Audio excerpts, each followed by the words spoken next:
So today, we're diving into the mind of St. Thomas Aquinas. He was this incredible thinker from way back in the 13th century who managed to build a bridge between two worlds that seemed like they were completely at odds, the world of religious faith and the world of logical reason. His work was so groundbreaking they started calling him the universal teacher, and we're about to see exactly why. The big question that was on everyone's mind back then was this: are faith and reason enemies? Can you really be a person of deep, abiding faith and also a person who relies on cold, hard logic? This wasn't some quiet academic debate. Oh no, this was the intellectual showdown of the century, and right into the middle of it walks Thomas Aquinas. All right, let's get into it. To really get what Aquinas was doing, you first have to understand the world he was living in. And it was a world where this big clash between faith and reason was really starting to hit a boiling point.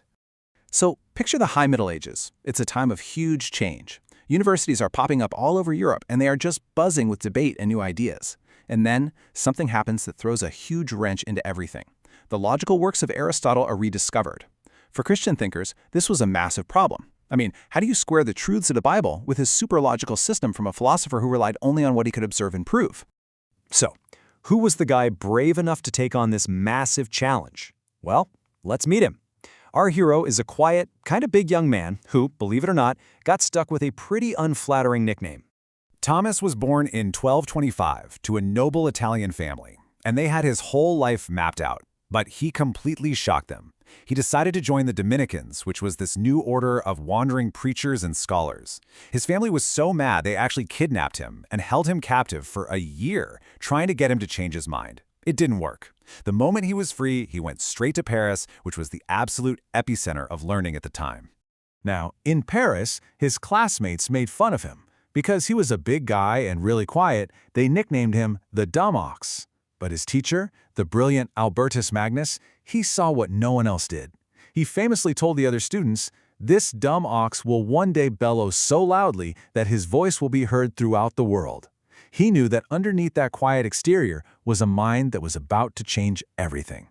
And that's exactly what Aquinas did. His whole life's mission wasn't about picking a side, team faith or team reason. No, he was an architect. He set out to build a massive intellectual bridge to show that these two things weren't enemies at all, but were actually partners in the search for truth. So how did he build this bridge? Well, his genius was in seeing that there are two different but totally valid paths to get to the truth. You've got reason, which uses tools like logic and what we can observe to explore the natural world around us. And then you've got faith, which comes from divine revelation and helps us understand supernatural truth, stuff that's beyond what our five senses can measure. And here it is, the absolute core of his whole argument. For Aquinas, this harmony wasn't just a nice idea, it was a logical necessity. And why? Well, because the same God who created the amazing, complex universe that reason studies is the same God who provides the revelation that faith is built on. Since they both come from the same source, the ultimate truth, they can't possibly contradict each other in the end. It just doesn't make sense. Now, the way he built his arguments was just incredible. He didn't just state his opinions. He used something called the Scholastic method, which is basically a masterclass in intellectual honesty.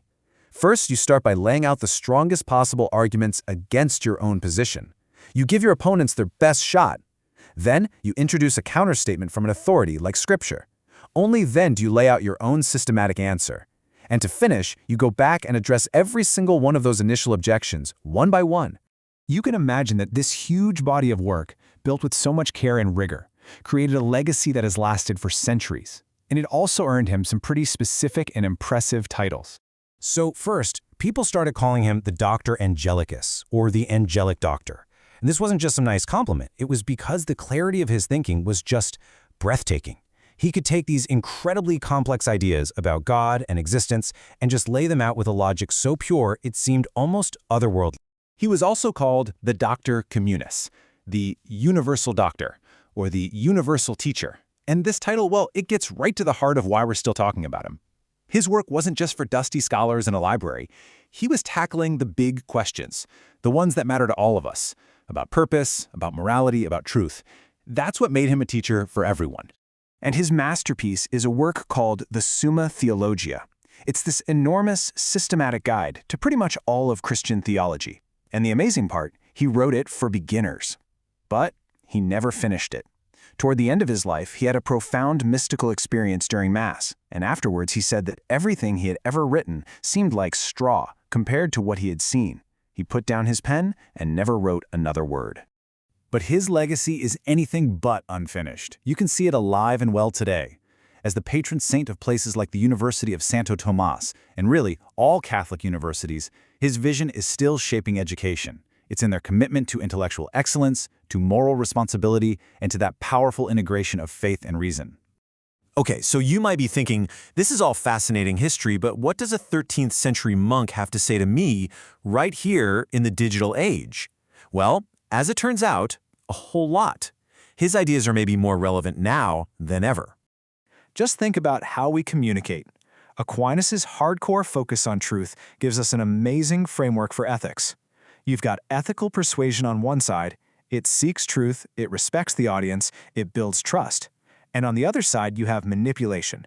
It distorts the truth, it spreads misinformation, and it completely undermines trust.